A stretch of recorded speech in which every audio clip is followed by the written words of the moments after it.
Okay, very good morning, my dear friends. Hearty welcome. Good morning, sir. And and today's our eminent resource person, Dr. Pamuraju Manjula Madam Garu, Assistant Professor, Department of Botany, RBVRR Women's College, Autonomous, Hyderabad.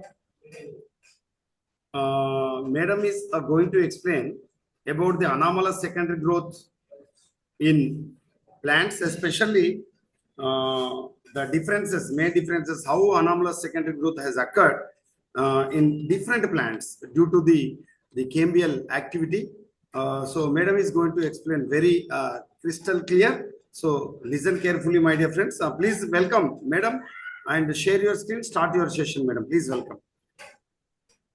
Okay, thank you, sir. Good afternoon, one and all. So today's topic is anomalous secondary growth. Sir, is it visible?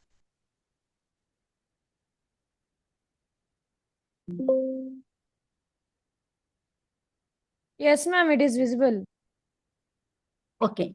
So today's topic is, so in last classes, we discussed about the secondary growth. So generally secondary growth, which is caused due to the activity of the cambium. Okay. No?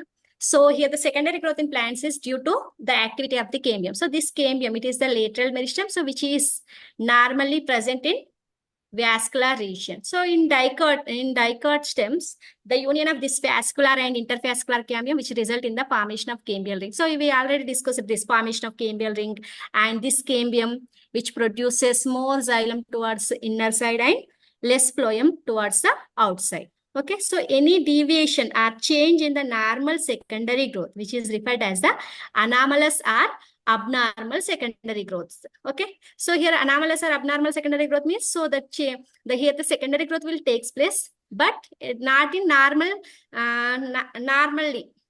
That is from the cambium. So other than this, so it produces, it is called as the anomalous or abnormal secondary growth. So abnormal or anomalous secondary growth, it is generally observed due to the abnormal position of the cambium. That is generally cambium which is present in the vascular region, but here the position of the cambium may be at different positions or due to the abnormal activity or behavior of the cambium. So cambium is present normally, but it behaves abnormally. Okay, or abnormal position as well as the abnormal behavior of the cambium.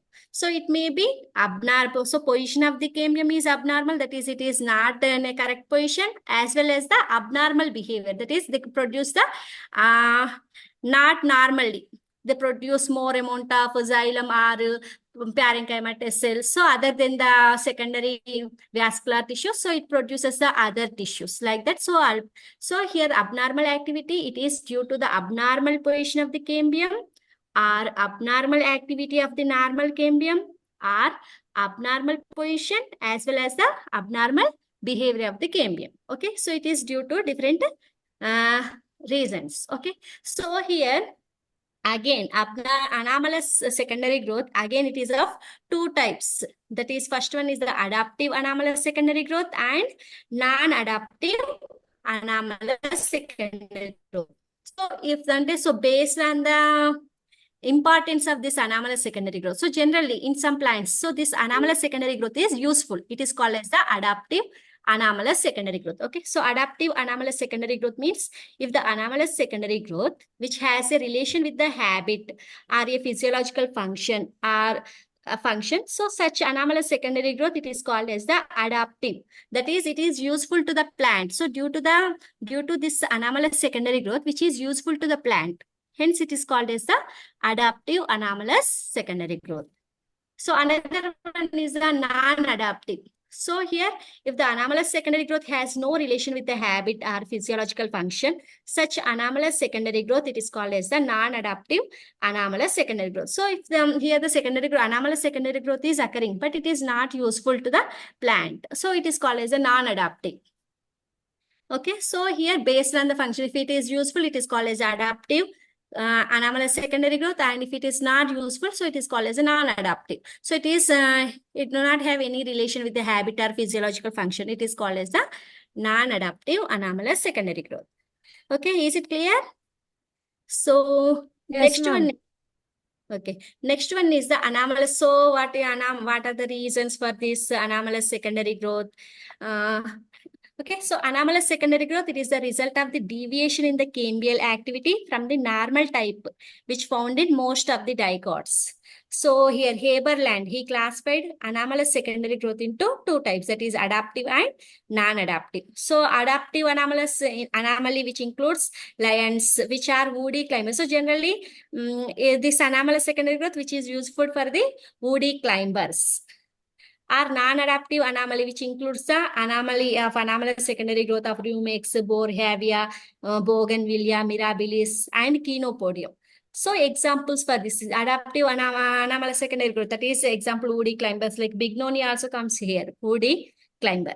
So non-adaptive, Borhavia, Bougainvillea, Mirabilis, Chenopodium, and Rumex. So here, types of anomalous secondary growth. So first one is the abnormal behavior of the, so here we are, these are the reasons. So why this anomalous secondary growth is occurring? Because here the abnormal, first one is the abnormal behavior of the normal cambium. Okay, how it occurs means, so we will see. So the cambium, which forms the vascular tissues only in the region of vascular bundles. The cambium forms usually large proportion of vascular tissues only in the region of vascular bundles, and the cambium which forms irregular patches of parenchyma in the xylem. So along with this, so here this cambium, and here the position is normal. It is normal cambium only, but it behaving abnormally. So normal cambium in here, so it produce the xylem, secondary xylem towards inside and secondary phloem towards outside. But here it is producing this cambium, which producing irregular patches of parenchyma in the xylem. So in place of xylem, secondary xylem, so it is producing the parenchyma. So it is, this behavior is abnormal. Okay. So next one is the abnormal behavior of the abnormal cambium. So here the formation of ring of vascular bundle, which is embedded in the parenchymatous tissue. And here this formation of rings of vascular bundles, which are embedded in the conjunctive tissue. So here, so this abnormal cambium, it is also the formation of rings of vascular bundles in the parenchymatous tissue, or here the formation of rings of vascular bundles, which are in the conjunctive tissue. Okay, so first one, that is abnormal behavior of the normal cambium. So in many woody climbers, like our lions, the cambium is normal in position, but its activity is abnormal, with the result of anomalous structure which are formed. So first one, that is the cambium forms vascular tissue only in the region of vascular bundle. So example here is the cucurbita stem. So the stem of cucurbita, that is 10 vascular bundles are arranged in 2 rings. So in cucurbita, that is 10 vascular bundles are present and they are arranged in 2 rings of 5 each. So each vascular bundle is conjoint, open, and bicollateral, having outer and inner cambium. So it contains both outer cambium and inner cambium, bicollateral. That is, it contains xylem, and either side here the phloem is present, on either side of this xylem. Outside and inner side the phloem. So the outer cambium of both inner and outer bundles becomes active along with the parenchymatous cells of the ground tissue, and that combined to form the more or less wavy ring of cambium. Okay, మనకి ఇక్కడ vascular bundles లో cambial rings are cambium is present. So these both cambia, that is outer cambium and inner cambium, they form the ring with the help of parenchymatous cells of the ground tissue. So this normal cambium, which behaves abnormally as it cuts off secondary xylem and phloem in vascular bundles region only, and resulting in increased size of the bundle. So it producing only, so generally during secondary growth, what happens? So total, it forms the ring-like structure and it produces normal in the total, it produces the xylem towards inner side of this inside and phloem towards outside. But here it is only producing only in the region of vascular bundles only, it is producing the secondary xylem and secondary phloem. But here it is not producing. Okay. So due to amount of secondary is in the vascular bundles region only. Okay. So here xylem and phloem, it is producing only in this vascular bundles region only it is producing. So this is the, so generally it produce total and the total it produce the secondary xylem towards inside. So total cambial ring. So it produce the inside xylem and outside phloem, secondary phloem. But here only at the region of vascular bundles only it is producing. So next one is that the cambium.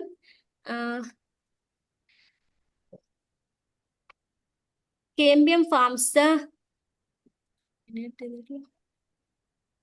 Okay, so the cambium forms usually large proportions of vascular tissues only in the region of vascular bundles. So example here is a bignonia stem. So cambium forms usually large proportion of vascular tissues only in the region of vascular bundle. So here also the young stem which shows a wavy outline. So generally it shows wavy in outline, so it is not in uniform. It shows ridges and furrows. Okay, so with prominent ridges and furrows. So at the start of the secondary growth, this vascular and intervascular cambium, which becomes active and joined to form the cambial ring. So starting, it behaves normally, and this cambium ring, which behaves normally in the beginning and giving more secondary xylem towards inner side and less secondary phloem on outer side. So, however, after sometimes this cambium ring develops unidirectional areas of cambium at 4 diagonal points. So, first it behaves normally and it produces the secondary xylem towards inner side and less amount of secondary phloem towards outside. But after some time, only at the 4 regions only it produces more amount of phloem and less amount of xylem. So hence these at these 4 points lesser amount of xylem are cut off internally. So whereas a massive amount of secondary phloem are cut off externally. So it produces at 4 regions only. At the 4 points only, it producing more amount of secondary phloem towards outside and less amount of secondary xylem towards inner side.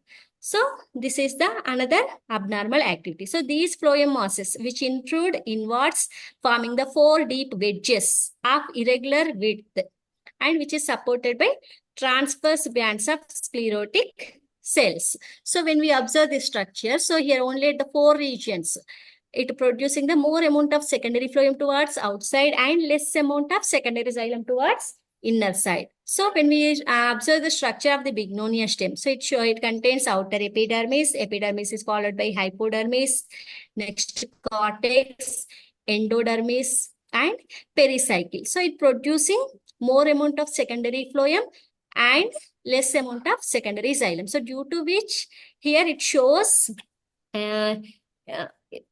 some ridges and furrows. Okay, so here is secondary xylem and this one is the secondary phloem. So like that, so it shows some ridges and furrows. So in this region, so here secondary phloem and here the sclerenchymatous patches. And here second, so here also, so at the center, when we observe from the center to periphery, so here the center pith, next one is a protoxylem, and here this cambium. So it producing more amount of secondary phloem and less amount of secondary xylem.